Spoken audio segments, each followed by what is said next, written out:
I notice things. It's what I do for a living. Systems analysis, pattern recognition, anomaly detection. When something breaks the expected sequence, I flag it. When data doesn't match historical trends, I investigate.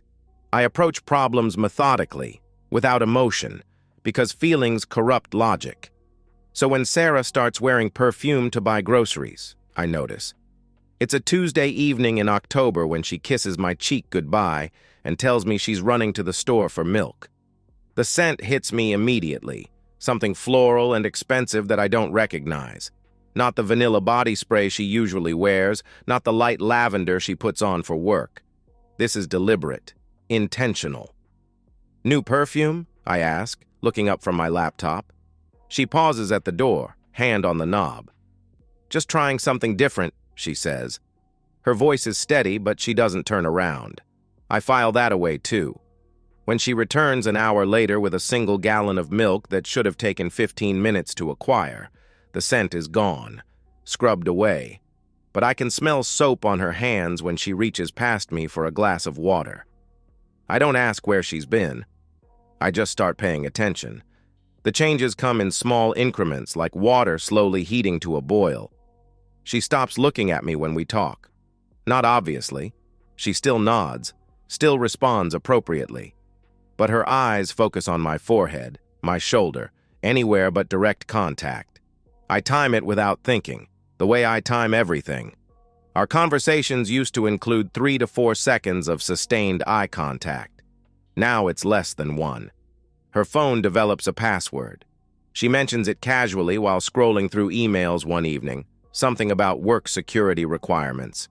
But she types it with her thumb covering the screen, a deliberate shield I've never seen before. "They're really cracking down on data protection," she says, not looking up. I nod. I understand data protection better than most people, I think to myself.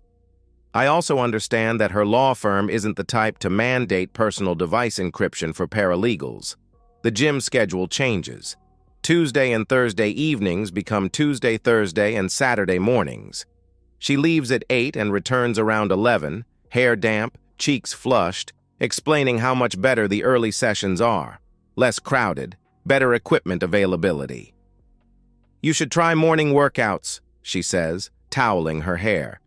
"Really gets your metabolism going." I smell the perfume again. Faint, but present, mixing with what should be sweat, but isn't quite. It's too clean, too floral. Gym sweat has a specific scent profile: salt, exertion, industrial air freshener. This is something else. I don't accuse her. I just start documenting. The pillow talk disappears first. We used to lie in bed after sex and talk about nothing. Her day, my projects, weekend plans, random observations. Comfortable silence punctuated by lazy conversation. Now she rolls away immediately, checks her phone, or suddenly remembers something she needs to do. "I should set the coffee maker for tomorrow," she'll say, slipping out of bed while I'm still catching my breath. The frequency drops next.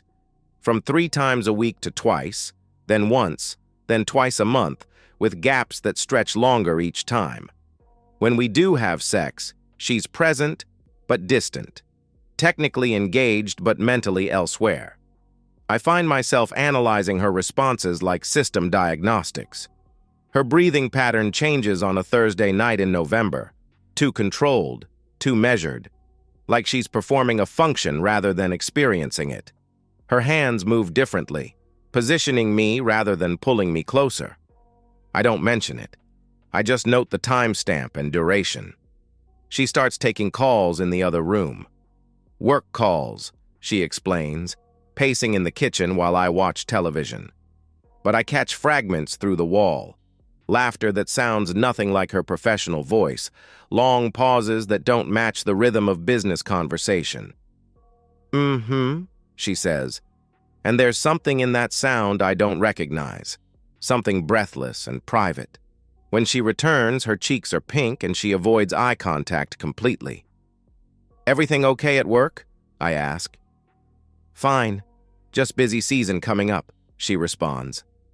But it's December, and her firm doesn't have busy seasons the way accounting firms do. Tax law is steady year-round. I start keeping a simple spreadsheet, not because I'm paranoid, but because data doesn't lie. Column A, date. Column B, anomalous behavior. Column C, duration.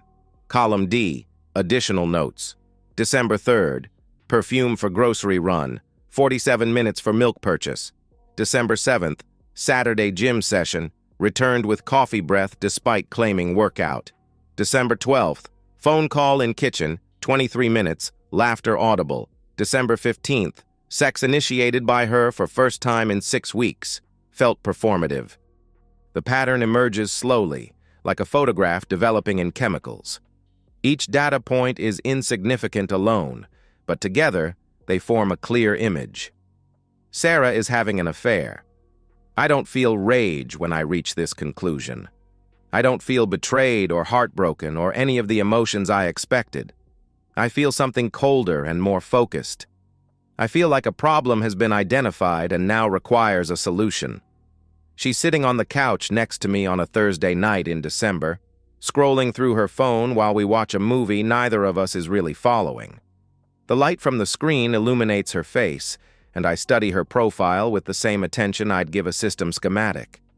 She's beautiful. I've always known that, but I'm seeing it differently now. The way she tucks her hair behind her ear when she's concentrating.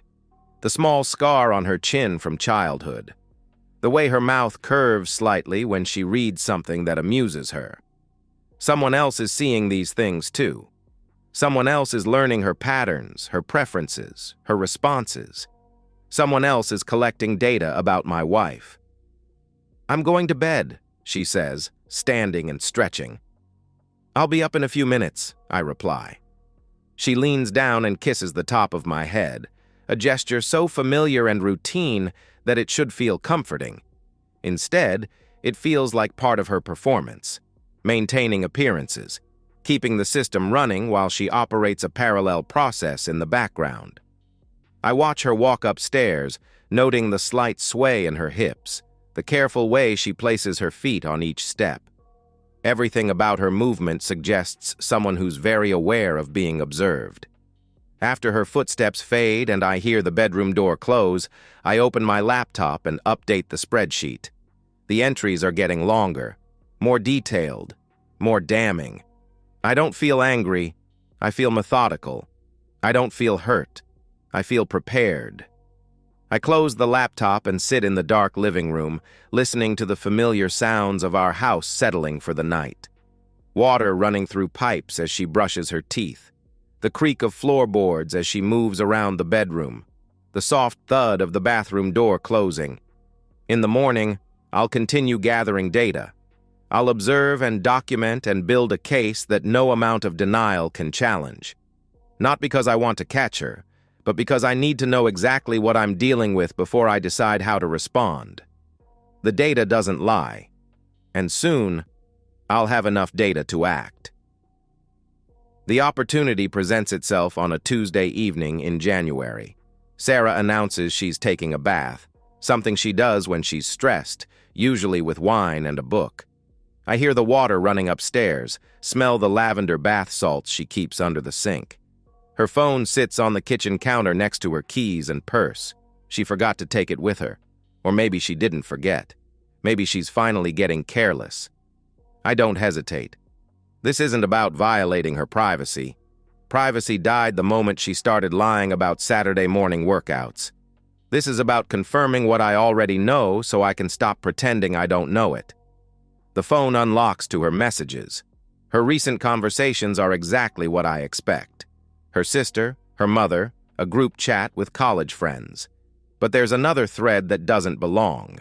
A contact labeled J with no last name, no photo. Just an initial that could be anyone. I scroll up through their message history. The early texts are innocent enough. Work references, casual check-ins. But they evolve quickly into something else entirely. "Miss you already. From yesterday at 11:47 a.m. Can't stop thinking about Saturday. From her, Sunday at 9:23 p.m. When can I see you again? From him, this morning at 7:15 a.m. Saturday. The gym day that isn't really the gym. I scroll further back, looking for the beginning. The first message is from November 18th. Nice meeting you today. Coffee soon? Simple. Professional. The kind of message that could mean anything. But by November 25th, last night was incredible. By December 2nd, I can't get enough of you. By December 15th, send me another picture. My hands are steady as I continue scrolling. I'm not shaking with rage or fighting back tears. I'm collecting evidence with the same calm precision I'd use to troubleshoot a server crash. Then I find the video. It's buried in their message thread from 3 days ago, sent from her to him with the caption, "Wish you were here instead." I tap the play button. The footage is grainy, obviously shot with her phone camera in low light. But the location is unmistakable. Our bedroom, our bed, our sheets. Sarah is alone in the frame, positioned in a way that suggests she's performing for the camera. For him. But that's not the worst part. The worst part is her voice. The sounds she makes, the things she says. They're familiar because they're the same sounds she makes with me, except intensified. More enthusiastic, more genuine.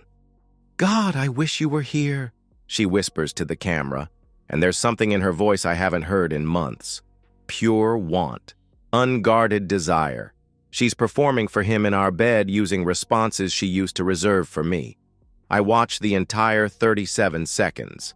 Then I watch it again, this time studying the technical details. The timestamp shows it was recorded last Saturday evening while I was at my brother's house helping him set up his new computer. The angle suggests she propped the phone against something on my side of the bed, my nightstand, probably on top of the book I'm currently reading. She smiled at the camera at the end, a secret, satisfied smile I've never seen directed at me. I scroll through the rest of their conversation, looking for more videos, more photos, more evidence of the parallel relationship she's been conducting. There are pictures, nothing explicit, but intimate in ways that feel more violating than nudity. Sarah laughing in a coffee shop I don't recognize. Sarah in workout clothes that are too nice for the gym. Sarah wearing the perfume I first noticed in October. Each image is time-stamped and geotagged. I make note of the locations, the dates, the progression of their relationship. Not because I'm planning to confront her with this evidence, but because I need to understand the full scope of what I'm dealing with. I find a message from him that makes my vision narrow. "Your husband seems like a nice guy. Too bad he doesn't appreciate what he has." Her response, "He doesn't see me the way you do." And then, "Sometimes I think he wouldn't even notice if I just disappeared." This cuts deeper than the video, deeper than the photos. Not because it hurts, I'm past feeling hurt, but because it reveals how fundamentally she's misunderstood our entire relationship. I notice everything. I've been noticing her absence for months. I scroll to the bottom of their conversation, to today's messages. "Can't wait for Saturday," from him at 2:15 p.m.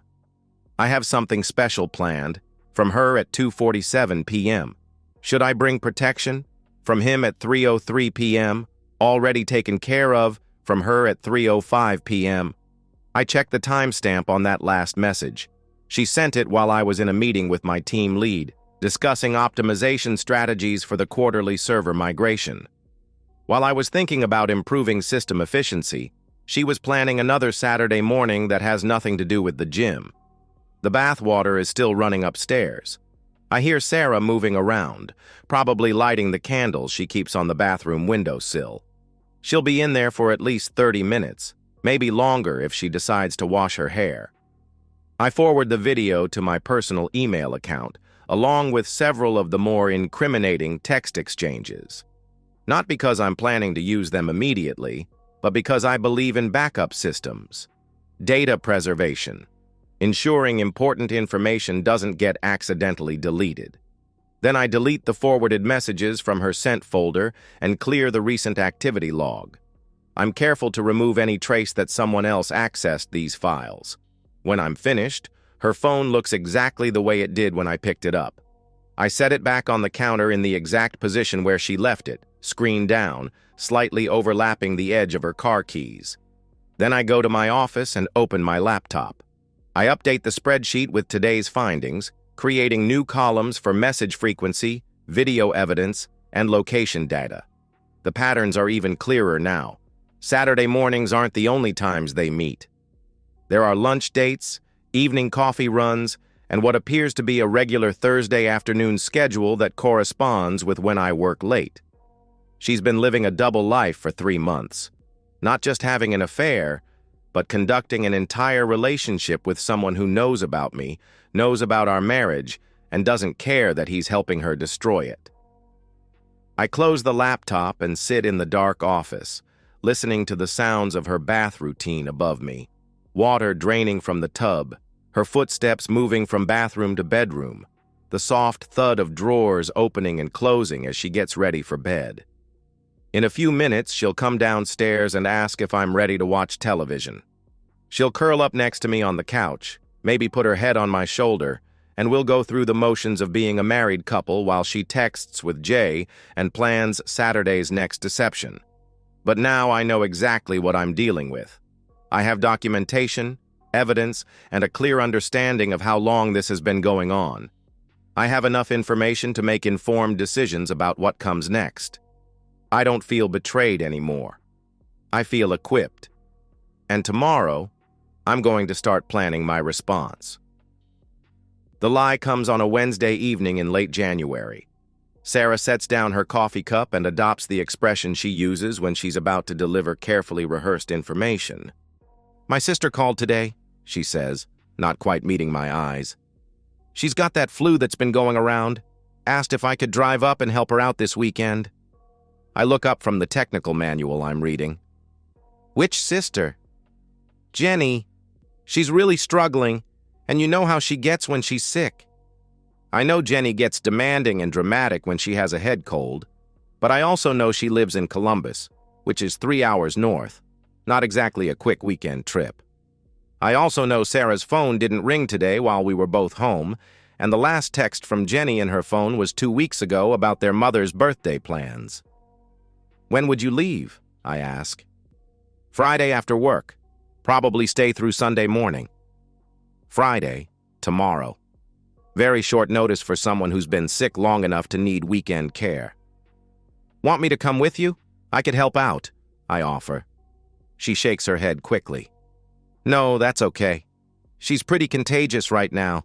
No point in both of us getting sick." I nod and return to my manual. "Let me know if she needs anything." "You're sweet. I'll probably be pretty busy taking care of her, so I might not text much," she adds. Another detail she doesn't need to provide unless she's establishing an alibi. After she goes to bed, I retrieve the small GPS tracker I ordered online last week. It's designed for elderly parents who wander, about the size of a quarter, with a battery life of 36 hours. I've been carrying it in my pocket, waiting for the right opportunity. I slip outside and pop the trunk of her Honda. The spare tire well is perfect, hidden but accessible to GPS signals. I nestle the tracker between the tire and the plastic housing, somewhere she'd never notice even if she had to change a flat tire. The device syncs to an app on my phone. I test it by walking to the end of our driveway. The blue dot moves accordingly. Technology is reliable in ways people aren't. Thursday evening, Sarah packs an overnight bag with the kind of thoughtful preparation you'd use for a romantic weekend, not nursing a sick sister. I watch her fold lingerie that I haven't seen in months, pack the expensive perfume she's been using for grocery runs, and include a dress that's entirely inappropriate for someone planning to clean up after an invalid. "You're packing pretty nice clothes for a sick room," I observe. She doesn't look up from her suitcase. "I might stop by Mom's on the way back. You know how she is about appearances." Another explanation that answers a question I didn't ask. Friday afternoon, I'm in a meeting when my phone buzzes with a movement notification. Sarah's car is on Highway 71, heading north toward Columbus just like she said. For a moment, I almost feel guilty for tracking her. Maybe she really is visiting Jenny. Maybe I've become paranoid and suspicious over nothing. But 20 minutes later, the blue dot exits the highway at Route 23, heading east instead of continuing north. She's not going to Columbus. She's going to a small suburb called Worthington, about 45 minutes from our house. I excuse myself from the meeting and watch the tracker in real time from my office. The dot moves through residential streets before stopping at 847 Maple Drive. I switch to satellite view on my laptop. It's a modest two-story house with a detached garage and mature trees that provide privacy from the neighbors.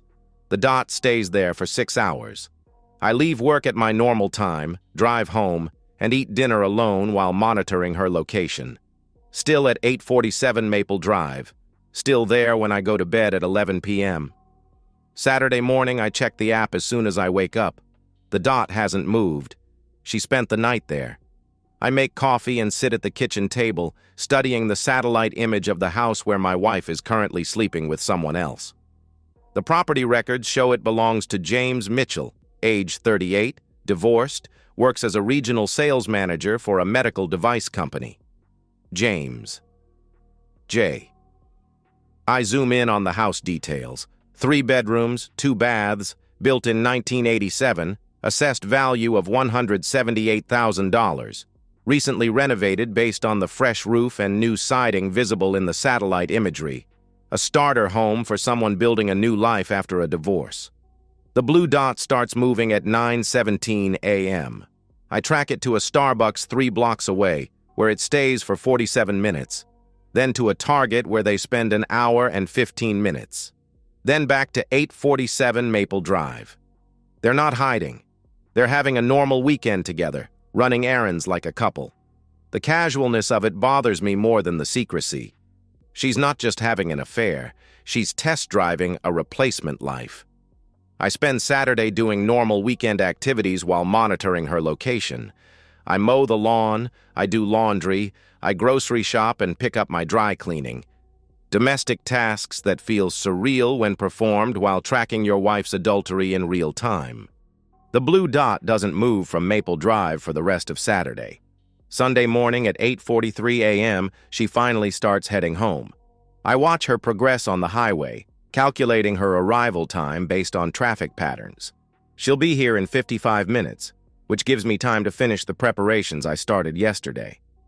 I retrieve the baseball bat from the garage. It's aluminum, regulation size, left over from my college intramural league. I haven't touched it in 15 years, but the weight feels familiar in my hands. Balanced, purposeful. I'm not planning to use it on Sarah. She's not the one I'm angry with. She's just someone who made a choice and will have to live with the consequences. But James Mitchell made a choice too. He chose to pursue a married woman, to help her lie to her husband, to be intimate with her in a bed while knowing exactly whose marriage he was helping destroy. That choice requires a response. I drive to Worthington, following the same route the GPS tracker took yesterday. 847 Maple Drive looks exactly like the satellite images. Modest, well-maintained, the kind of place where a divorced man might rebuild his life until someone else's wife decides to blow it up. Sarah's Honda is in the driveway next to a red Toyota Camry. The curtains are drawn, but there's movement behind them. Shadows passing by windows. I park 2 houses down and check the time. 10:23 a.m. They're probably having breakfast, maybe planning their last few hours together before she has to return to her performance as my wife. I don't feel nervous as I walk up the driveway. I don't feel rage or betrayal or any of the emotions I expected. I feel the same calm focus I bring to solving technical problems. A system has been compromised, and now it needs to be restored. I don't knock. The front door is unlocked. Either they're incredibly careless, or they're so comfortable in their deception that basic security doesn't occur to them. I turn the handle and step inside, closing the door quietly behind me. The house smells like coffee and bacon and the lingerie Sarah packed Thursday night. Domestic bliss with a side of betrayal. I hear voices from the kitchen, Sarah laughing at something, the low rumble of a man's response. They're around the corner, probably sitting at a breakfast table, probably touching each other in ways that used to be reserved for me. I adjust my grip on the bat and walk toward the sound. Sarah sees me first. She's wearing a robe I don't recognize, sitting cross-legged in a kitchen chair with a coffee mug halfway to her lips. The expression on her face shifts from contentment to confusion to horror in the span of 2 seconds. "Caleb?" Her voice is small, uncertain. "What are you? How did you—" James Mitchell is exactly what I expected. Mid-30s, athletic build, the kind of aggressive handsomeness that comes from good genetics and regular gym attendance. He's wearing boxer shorts and a t-shirt, comfortable in his own space, completely unprepared for consequences. He stands up slowly, his eyes focused on the bat in my hands. "Hey, man, let's just talk about this," he says, raising his palms in what he probably thinks is a calming gesture. "I know this looks bad, but—" "Sit down," I tell him. My voice is quieter than I expected, controlled, almost conversational. He doesn't sit. Instead, he takes a step toward me, and I can see the calculation in his eyes. He's bigger than me, probably stronger, and he thinks he can de-escalate this situation through physical presence and reasonable conversation. He's wrong about that. The first swing catches him in the ribs, just below his left arm. The sound is sharp and wet, bone meeting aluminum with enough force to crack something important. He doubles over immediately, gasping, and I hear Sarah scream behind him. "Sit down," I repeat. This time he complies, collapsing into the chair he just vacated. His face is pale and there's sweat beading on his forehead. He's holding his side like he's trying to keep his ribs from separating. "Please," Sarah says, and her voice sounds like it's coming from very far away. "Please don't. He didn't know." "He didn't know what?" I ask, still looking at James. "That you're married? That you have a husband who pays the mortgage on the house you've been lying about leaving?" James opens his mouth to say something, but I'm not interested in his explanation. The second swing is more precise, aimed at his right knee with the mechanical efficiency of a golf drive. The sound it makes is different from the ribs, more of a wet crack followed by his scream. He topples sideways off the chair, hitting the kitchen floor hard. Both hands go to his knee, and I can see bone fragments visible through the torn skin. He's not getting up anytime soon. Sarah is sobbing now, pressed against the refrigerator like she's trying to melt into it. "Stop. Please stop. I'll do anything." "You've already done everything," I tell her. "This isn't about you." I look down at James, who's curled in a fetal position, making sounds that aren't quite words. Blood is pooling under his leg, spreading across the kitchen tiles in a pattern that's almost artistic. "Here's what's going to happen," I say, loud enough for both of them to hear. "Sarah is going to pack her things and come home with me. You're going to call 911 and get your leg fixed, and then you're going to forget her phone number." James nods frantically, still clutching his destroyed knee. "If you contact her again, phone, email, showing up at her work, anything, I'll come back and finish what I started. Do you understand me?" Another nod. Tears are mixing with the sweat on his face now. "Good." I turn to Sarah, who's still pressed against the refrigerator like a trapped animal. Her robe has come partly open, and I can see the marks on her neck and chest, evidence of a passion she hasn't shown me in months. "Get dressed," I tell her. "We're leaving." She stumbles toward what I assume is the bedroom, stepping carefully around James's blood. I hear drawers opening, the rustle of clothes being pulled on hastily. James is trying to say something, but the words are coming out as gasps and whimpers. I lean down closer to hear him. "I'm sorry," he manages. "I didn't—" She said what? That I wouldn't care? That I wouldn't find out? That I'm the kind of man who just accepts being humiliated? He doesn't answer, probably because his leg is broken in multiple places and he's going into shock. "You were wrong about that," I tell him. Sarah reappears wearing jeans and a sweater, her overnight bag clutched in her hands. Her face is streaked with tears and mascara, and she looks nothing like the woman who was laughing over breakfast 10 minutes ago. "Let's go," I say. She follows me to the front door without speaking. Behind us, James has managed to reach his phone and is dialing 911 with shaking fingers. In the driveway, Sarah stops next to her Honda. "I can't. My hands are shaking. I can't drive," she says. I take her keys and toss them into the passenger seat of my car. "Leave it. You can get it later." Or not. I don't really care if she ever sees that car again.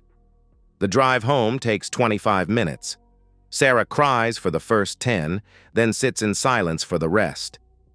I don't attempt conversation. There's nothing left to discuss.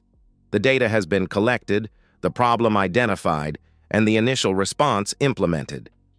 When we pull into our driveway, she finally speaks. "Are you going to... What happens now?" I turn off the engine and look at her. Really look at her. Probably for the last time as my wife, rather than as evidence in a divorce proceeding. "Now you pack your things and find somewhere else to live." "But I thought, if I came home, I thought we could..." "You thought wrong." I get out of the car and walk toward the house, leaving her sitting in the passenger seat. I have work to do, lawyers to call, papers to file, a new life to begin.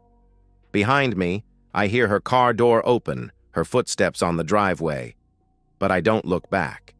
I'm done collecting data about Sarah's behavior. I already know everything I need to know.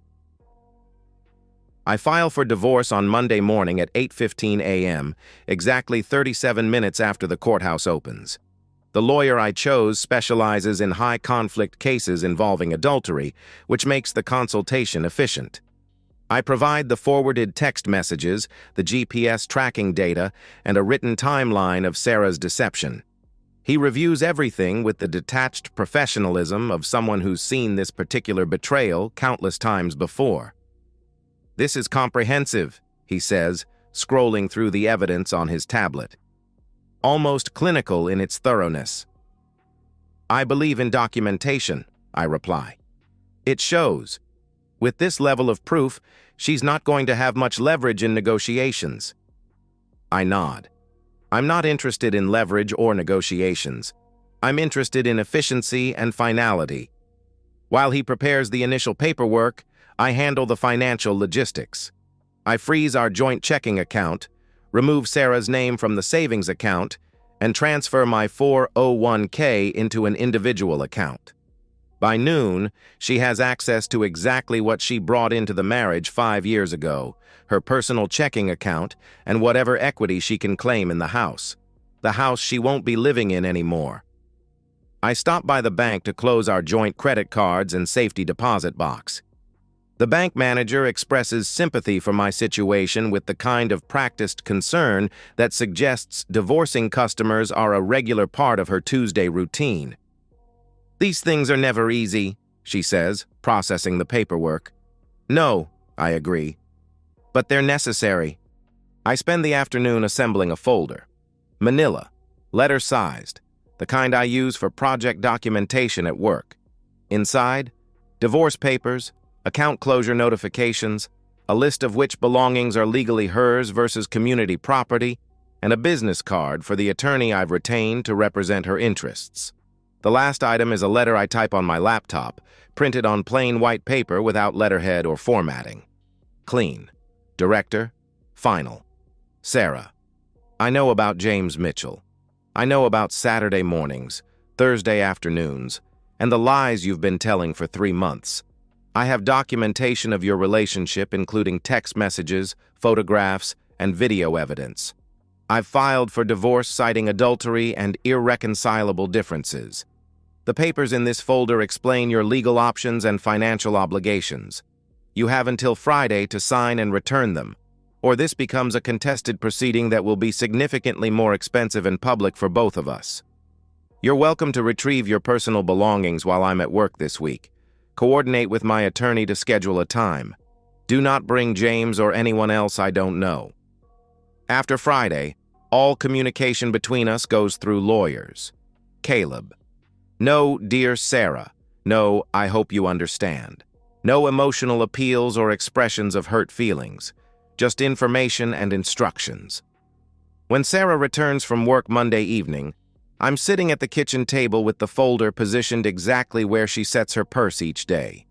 She sees it immediately but pretends she doesn't, going through her normal routine of hanging up her coat and checking the mail. "How was your day?" she asks, her voice carefully neutral. "Productive. You should look at that folder," I tell her. She glances at it like it might be explosive. "What is it?" "Everything you need to know about what happens next." She sits down across from me and opens the folder with the hesitant movements of someone defusing a bomb. I watch her face as she reads the divorce papers, the financial statements, the letter. Her expression shifts from confusion to recognition to something that might be relief. "You're really doing this," she says after reading everything twice. "Yes." "Because of James? Because of what happened yesterday?" "Because of 3 months of lies. James was just the evidence." She closes the folder and looks at me directly for the first time in weeks. "I never meant for it to happen this way." "How did you mean for it to happen?" I ask. She doesn't have an answer for that, probably because she never thought beyond the immediate gratification of having someone else's attention. No exit strategy, no plan for when the deception became unsustainable. Just the assumption that she could manage both relationships indefinitely. "I made a mistake," she says finally. "You made a choice. Multiple choices, over multiple months. This is the consequence.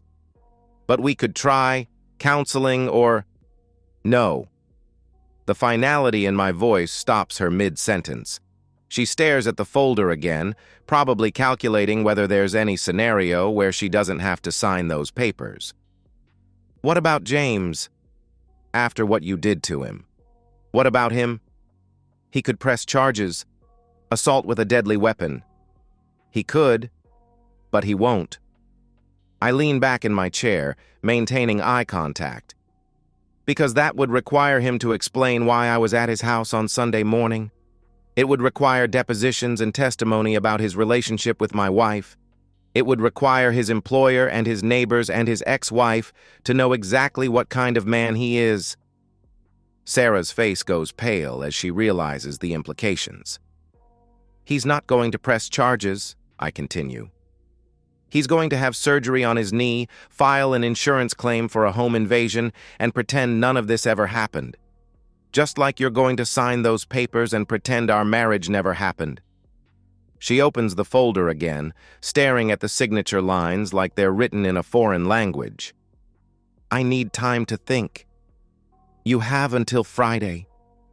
"That's not enough time to—" "It's more time than you gave me to think about James." She flinches like I've slapped her. Good. I want her to understand that this isn't a negotiation or a discussion. This is notification of a decision that's already been made. Where am I supposed to go? That's not my problem anymore. I stand up and walk toward the stairs, leaving her sitting at the kitchen table with the folder and the ruins of whatever future she thought she was building. "The lawyer's name is Patricia Chen," I say without turning around. "She's expecting your call tomorrow. Don't wait until Friday to contact her." I go upstairs and close the bedroom door. Below me, I hear Sarah crying. Not the controlled tears of Sunday morning, but the raw, ugly sobbing of someone whose carefully constructed lies have collapsed completely. I don't feel sorry for her. I don't feel angry at her.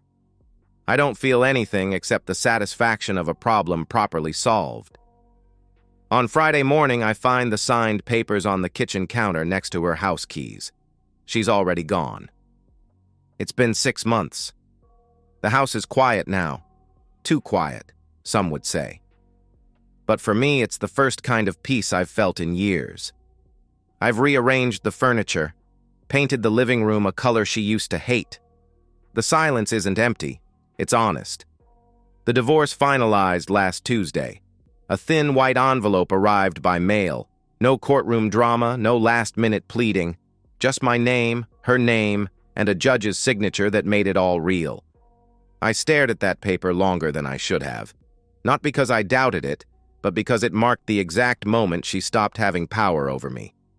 I folded it once, placed it in the same manila folder I had laid on the kitchen table that day, and tucked it in the back of my filing cabinet under closed chapters. She still tries. Left a note on my windshield once.